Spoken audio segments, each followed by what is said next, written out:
हरियाणा के निकाय मंत्री कमल गुप्ता ने आज पानीपत शहर के नगर निगम में अचानक रेड की। रेड की सूचना मिलते ही निगम अधिकारियों और कर्मचारियों में हड़कंप मच गया।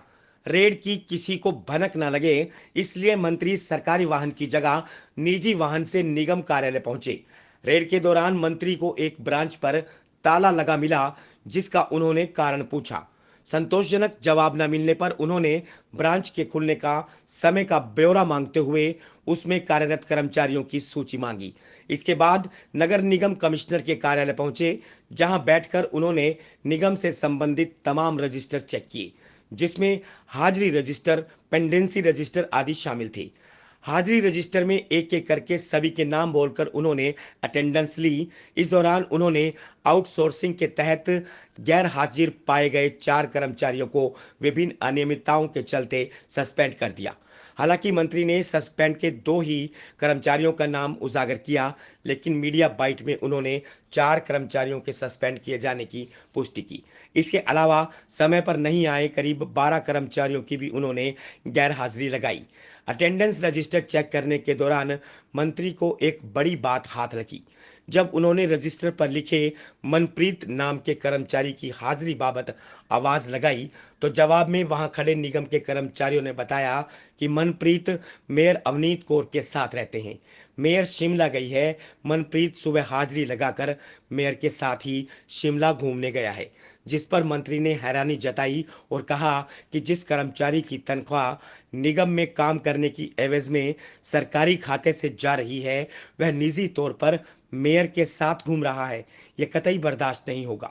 उन्होंने मनप्रीत की भी गैर हाजिरी लगाई और कमिश्नर को इस पर संज्ञान लेने के बारे में कहा। चेंज करते हैं कहीं भी तो चेंज में थोड़ी दिक्कतें आती हैं। सर, अगर हरियाणा जनता पिसती है ना सर, इन चीजों में तो जनता तो आप क्या चाहते हैं कि चेंज ना करें? भ्रष्टाचार के मामले में छवि धूमिल हुई है, तो उसको छवि को कैसे साफ करेंगे सर? और मैं आपके माध्यम से आप सबसे ये जो प्रॉपर्टी आईडी का मामला है, इसमें दिक्कतें आएंगी। मैं आप सबको आह्वान करता हूं, अपील करता हूं कि इसकी सहायता करिए।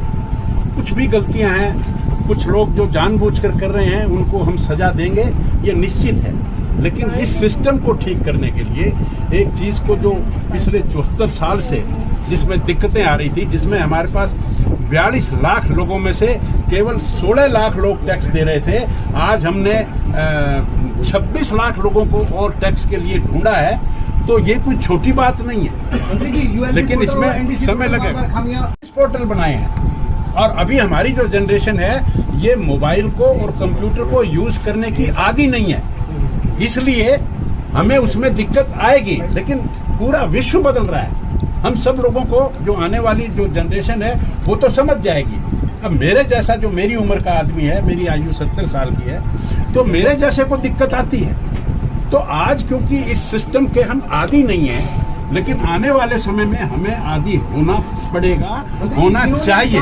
सर, निगम की छवि को कैसे साफ करेंगे? निगम की पानीपत निगम की छवि को कैसे साफ सुथरा करेंगे? इतना पूरे प्रदेश में बदनाम हो चुकी है। मालिक बैठे हैं, यहाँ की जिला अध्यक्ष है, यहाँ के कमिश्नर साहब हैं और पीछे हमारे जो कर्मचारी भाई भी हैं, इन सबका पानीपत है, इन सबका हरियाणा है। हमने एक नारा दिया है, साफ सिटी सेफ सिटी, और हमने एक और भी बात इनको बोली है कि पार्किंग की मार्किंग आप भी सहयोग दीजिए इसमें। आप पत्रकार और इलेक्ट्रॉनिक मीडिया के आदमी बाद में हैं, आप इस देश के नागरिक पहले हैं। मैं आपसे भी आह्वान करता हूं, पार्किंग की मार्किंग, आपके जितने भी संस्थान हैं उनके बाहर गाड़ियां खड़ी होती हैं तो उस पार्किंग की मार्किंग करिए, उनमें डब्बे बनाइए। मोटरसाइकिल का डब्बा अलग साइज का होता है, गाड़ी का डब्बा अलग होता है। अगर आप वो डब्बे बनाएंगे तो आने वाला गाड़ी उसमें खड़ी करेगा। मेरा आप सबके माध्यम से पूरे एडमिनिस्ट्रेशन से भी आह्वान है और जनता से भी आह्वान है कि सभी ऑफिस की जो पार्किंग है उसकी मार्किंग होनी चाहिए।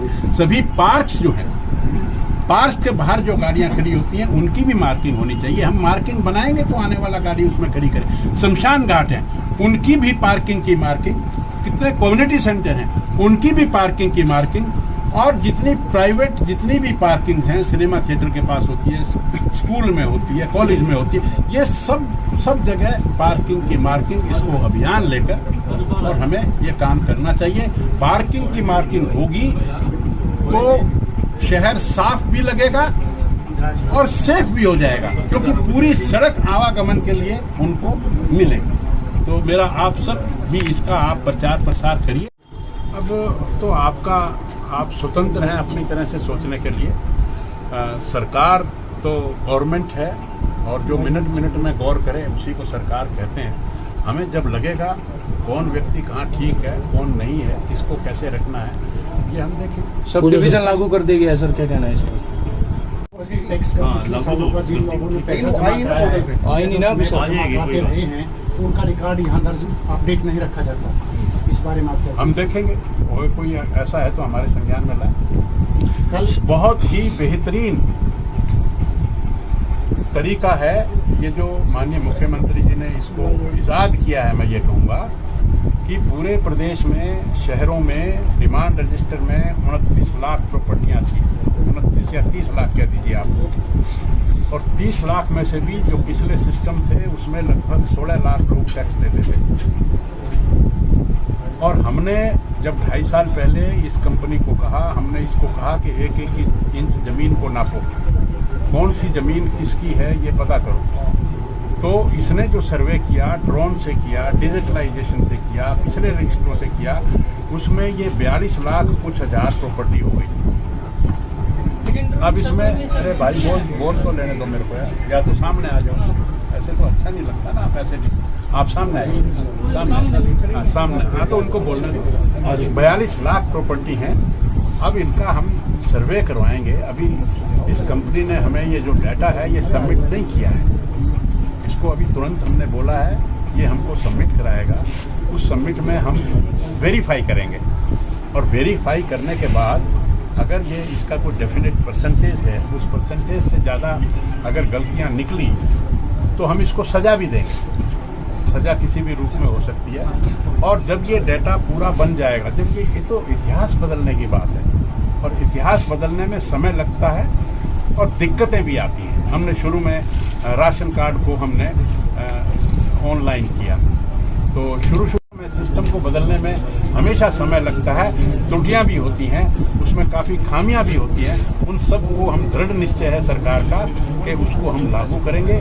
उसके लागू करने से हमें जो जितनी भी बेनामी प्रॉपर्टी है वो सब निकल जाएंगी इसमें, क्योंकि एक एक ज़मीन का एक एक इंच का लेखा जोखा हमारे पास आ जाएगा। हम इसको परिवार पहचान पत्र से भी कोलैबोरेट करेंगे, हम बिजली के बिलों से भी इसको कोलैबोरेट करेंगे, हम पानी के बिलों को भी इससे करेंगे। हम कई तरह की चीज़ें हैं जो हम इससे कोलैबोरेट करने वाले हैं। लेकिन ये it is a new system, digitalize करना कोई आसान नहीं होता, हम लोगों को इसका एप्टीट्यूड भी नहीं होता, इसलिए थोड़ी दिक्कत आती है।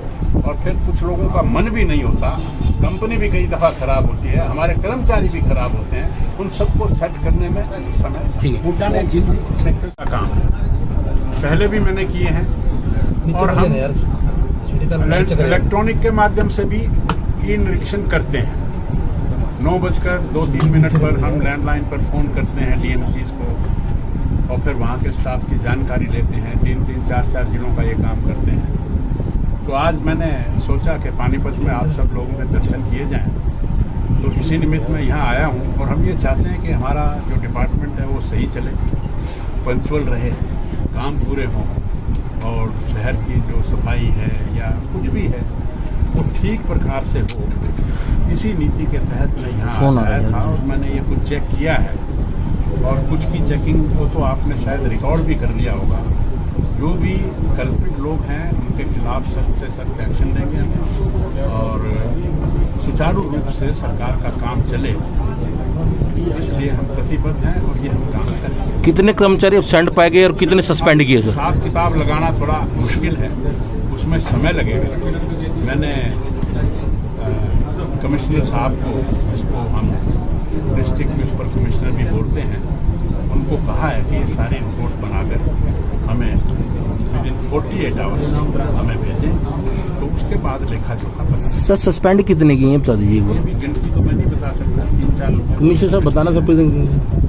चलिए कोई बात नहीं, कुछ लोगों को सस्पेंड किया है, इतना काफ़ी है आपको। सर ये हाजिरी चेक की, इसके अलावा बहुत सारी चीज़ें सामने आ रही है, प्रॉपर्टी आईडी, कई चीज़ों को लेकर वो भी चेक कीजिए। सब चीज़ें देखिए, एकदम से सब चीज़ें चेक करना संभव भी नहीं होता, कुछ चीज़ें संदेश भी देना होता है। तो मैं समझता हूँ कि आज जो ये मैंने किया है ये कोई एक सिर्फ पंचुअलिटी की बात नहीं होती, इसमें सभी चीज़ें समायोजित होती हैं।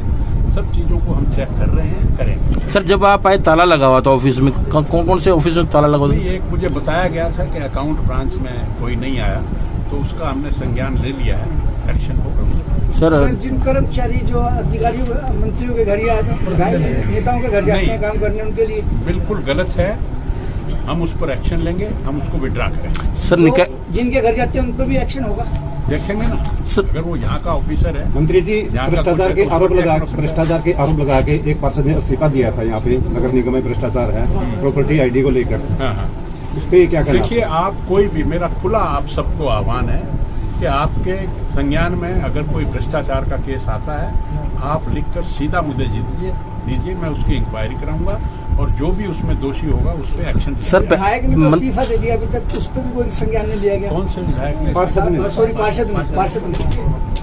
लोकेश नागरू जी ने। नहीं, आपकी कोई बात लोकेश नागरू सर, जी हैं। मैं देख लूंगा। सर मंत्री बनने के बाद पहली बार आए हैं, तो चर्चा चल रही है कि निकाय चुनाव बहुत जल्दी होने वाले हैं, उसको लेके आपकी क्या कहना और पार्टी क्या तैयारी कर रही है? नहीं, देखिए, उसमें तो जहाँ तक चुनाव का सवाल है, वो चुनाव आयोग का मामला है, उसमें डिपार्टमेंट कुछ नहीं करता है। आयोग जो इन्फॉर्मेशन मांगता है वो हम इन्फॉर्मेशन उसको देते हैं, और ये उसका प्रेरोगेटिव है कि वो कब चुनाव करवाए। भारतीय जनता पार्टी का कार्यकर्ता होने के नाते मैं ये कह सकता हूँ कि भारतीय जनता पार्टी पूरी तरह से तैयार है, और वो 24 घंटे 7 दिन और पूरे साल तैयार रहते हैं। जो पेंडिंग फाइल है वो भी चेक की जाएंगी। हाँ, वो सब देखूंगा मैं। मंत्री जी, 12 साल में 18 कमिश्नर बदले जा चुके हैं, अब 19